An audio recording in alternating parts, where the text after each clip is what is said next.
안녕하세요. 10분 성경의 보통 목사입니다. 오늘은 사복음서를 아주 쉽고 간단하게 정리해 보겠습니다. 복음서는 크게 네 부분으로 나눌 수 있습니다. 먼저 태어나시다입니다. 복음서는 하나님의 아들 예수 그리스도의 탄생으로 시작하죠. 말라기 이후 400여 년의 오랜 침묵을 깬 예수님의 탄생으로 구약 시대가 끝이 나고 신약의 시대가 열립니다. 구약의 모든 역사를 한 문장으로 요약한다면 실패한 인간들의 역사라고 할 수 있죠. 여기에서 말하는 실패는 세상적으로 성공하지 못했다는 의미의 실패가 아닙니다. 하나님 안에 거하지 않은 죄, 하나님의 말씀을 지키며 그 말씀 안에 사는 것에 실패했다는 것이죠. 이 모든 실패를 뛰어넘어 말씀 그 자체이신 예수 그리스도께서 이 땅에 찾아오십니다. 예수님의 탄생에서 기억해야 할 두 가지가 있는데요. 바로 고통과 고독입니다. 말씀 그 자체이시며 메시아 되시는 주님이시니까 고통이나 고독과는 무관한 삶을 사셨을 것 같지만 여러분 그렇지 않습니다. 예수님은 태어나시자마자 헤롯의 잔혹함을 피해 애굽으로 도망가셔야 했죠. 또 오랜 고독과 무명의 시간을 보내셔야 했습니다. 태어나신 곳은 이스라엘의 중심부인 예루살렘이 아닌 변두리 베들레헴이었고 이방인 동방박사와 당시 천한 직업이라고 여겨진 목자들의 경배만 받으셨죠. 예수님의 어린 시절의 이야기는 누가복음 2장 41절 이하에 나오는 12살 시절의 예수님에 대한 기록이 전부인데요.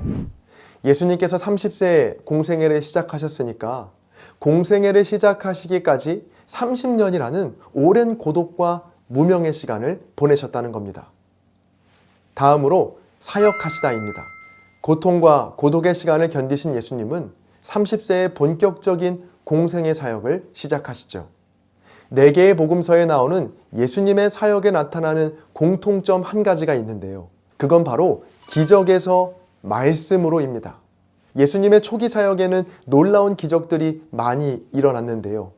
예수님께서 행하신 기적들을 한번 떠올려 보시죠.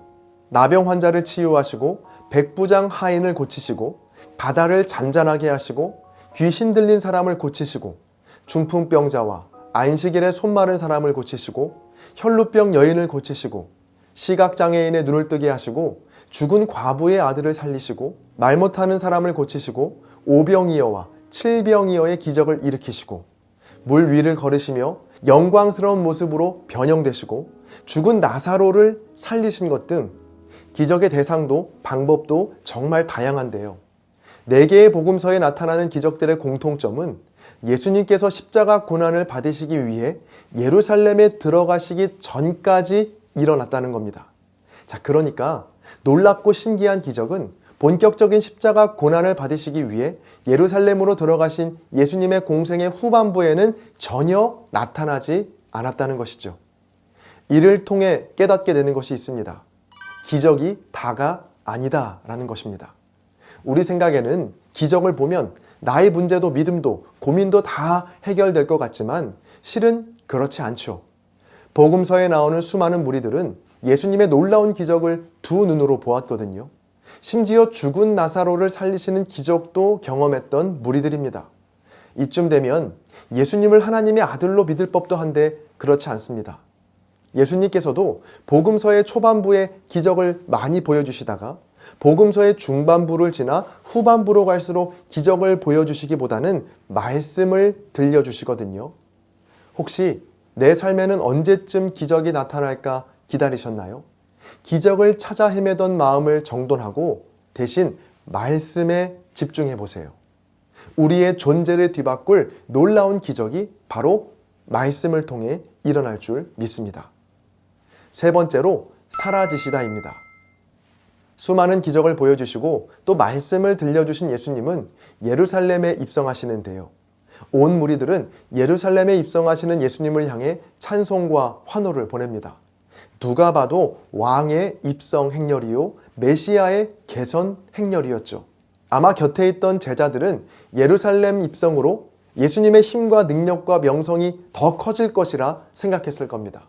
자, 그러나 결과는 정반대였죠. 예루살렘 입성은 영광의 시작이 아닌 바로 사라짐의 시작이었습니다.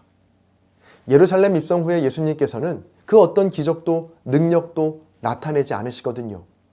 믿었던 제자 가룟 유다에게 배신을 당하시고 겟세마네에서 대적들에게 힘없이 잡히시고 말도 안 되는 모함과 거짓 선동 앞에서도 침묵으로 일관하시죠.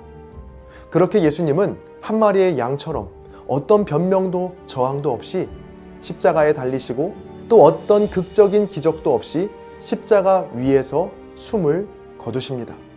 예수님은 그렇게 조용히 사라지셨습니다. 너무도 무력하게 십자가에 달리시고 죽임당하신 예수님, 이런 예수님의 패배와 사라짐이 제자들에게는 낯설고 피하고 싶은 일이었겠지만 예수님에게는 아니었습니다. 십자가의 죽으심은 구약에 나오는 수많은 예언의 말씀의 성취이자 온 세상을 구원하시기 위한 하나님의 뜻을 이루기 위한 위대한 순종이었거든요. 아담 이후로 늘 실패했던 말씀의 성취, 말씀하시니 그대로 되었고 그것이 하나님 보시기에 좋았던 창조의 법칙을 바로 예수님께서 이루신 겁니다.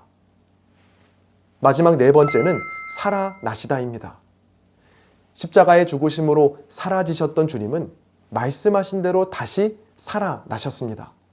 이 사라짐이 살아남이 될 수 있었던 이유도 역시 말씀에 있었죠.